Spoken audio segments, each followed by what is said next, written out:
បាទសូមជម្រាបសួរទៅដល់ពុកម៉ែបងប្អូនក៏ដូចជាអ្នកដែលតែងតែតាមដានទស្សនានៅ Channel ខ្ញុំបាទកន្លងមកបាទអញ្ចឹងសូមស្វាគមន៍មកកាន់វីដេអូថ្មីបាទអញ្ចឹងវីដេអូនេះខ្ញុំនឹងនិយាយអំពីថាតើ Honda Dream ឆ្នាំ2026គឺចេញនៅក្នុងខែណាបាទហើយតើ Honda Dream ឆ្នាំ2026អាចនឹងផ្លាស់ប្ដូរអ្វីខ្លះអញ្ចឹងណាបាទហើយវីដេអូនេះគឺគ្រាន់តែជាវីដេអូវិភាគទេថាតើ026គឺដូរអ្វីខ្លះចឹងទៅបាទហើយនៅក្នុងការរចនានេះក៏គឺគ្រាន់តែជាការរចនាគំរូឲ្យពុកម៉ែបងប្អូនទាំងអស់គ្នាទស្សនាទេព្រោះថាវាអាចនឹងចេញបែបហ្នឹងណាពុកម៉ែបងប្អូនអរគ្នាបាទអញ្ចឹងមុននឹងរៀបរាប់សូមពុកម៉ែបងប្អូនអរគ្នាកុំភ្លេចចុច Subscribe Channel YouTube ខ្ញុំបានអ្នកមួយផងដើម្បីទទួលបាននៅវីដេអូថ្មីៗជារៀងរាល់ថ្ងៃពីខ្ញុំបាទផងដែរបាទ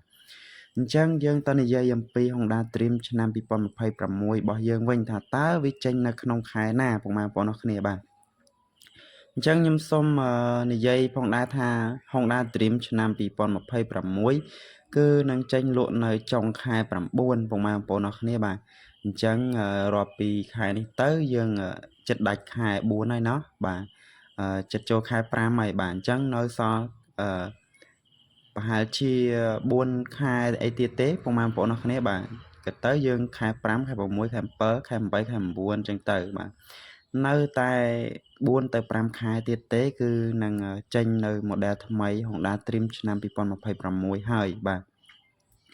អញ្ចឹងចំណុចដែលផ្លាស់ប្ដូរមានតិចតួចទេពុកម៉ែបងប្អូនអរគ្នាដោយសារតែស៊េរីឆ្នាំ2025គេបានផ្លាស់ប្ដូររាងច្រើនមកហើយដែរចាប់ពី023មកណាបាទអញ្ចឹងចំណុចដែលគេផ្លាស់ប្ដូរនោះគឺទី1បាទតែមអមតួបាទតែមអមតួឆ្វេងស្ដាំហ្នឹងគឺគេផ្លាស់ប្ដូរតែមរចនាបថថ្មីបាទទី2គឺតែមខាងមុខបាទតែមខាងមុខហ្នឹងគឺក៏រចនាថ្មីដែរហើយមួយទៀតនោះគឺតាប់ឡូបាទតាប់ឡូក៏រចនាបែបថ្មីដែរបាទផ្ទៃកុងទ័រណាពុកម៉ែបងប្អូនអរគ្នាបាទហើយចំពោះគម្របស៊ីម៉ាំងអាចនឹងមានការកែប្រែរចនាអក្សរខ្លះៗបាទមិនកែប្រែទាំងស្រុងអីទេបាទហ្នឹងហើយចំពោះភ្លើង LED ខាងមុខគឺរក្សារូបរាងដដែលទេសញ្ញោមុខក្រោយឆ្វេងស្ដាំហ្នឹងគឺរក្សារូបរាងដដែលពុកម៉ែបងប្អូនអរគ្នាបាទហើយចំពោះអាវអមតួអាវអីហ្នឹងគឺរក្សារូបរាងដដែលទេបាទទំហំសម្បកកង់ក៏ដូចជាខ្នងកង់ក៏រក្សារូបរាងដដែលដែរពុកម៉ែបងប្អូនអរគ្នាបាទហើយចំពោះបូមមុខបូមក្រោយក៏រក្សារូបរាងដដែលហើយចំពោះម៉ាស៊ីនក៏រក្សារូបរាងម៉ាស៊ីនដដែលបាទហើយនឹងប្រើប្រាស់ប្រព័ន្ធប៊ិចសាំងដដែលឬក៏ហៅថា PGM FI ណាបាទដែលជួយកាត់បន្ថយការចំណាយសាំងបានច្រើននិងជួយកាត់បន្ថយផ្សែងពុលបានច្រើនបាទហើយធ្វើឲ្យកម្លាំងម៉ូតូហ្នឹងគឺងាយស្រួលនៅក្នុងការបញ្ឆេះផងដែរបាទអញ្ចឹងសម្រាប់ឈ្នាន់ប្រាំងគឺឈ្នាន់ប្រាំងក្រូមេដដែលចង្កឹះលេខក៏ចង្កឹះលេខក្រូមេដដែលមករវេនធាក់ក៏មករវេនធាក់ដដែលដែរតែអ្វីដែលយើងរំពឹងទុកនោះអាចនឹងមានការផ្លាស់ប្ដូរទៅដល់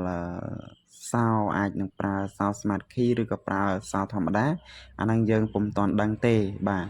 ព្រោះថាចេញឆ្នាំក្រោយនេះអាចមានដូចជា2ស៊េរីក៏ថាបានដែរអាចចេញស៊េរីប្រើសោធម្មតា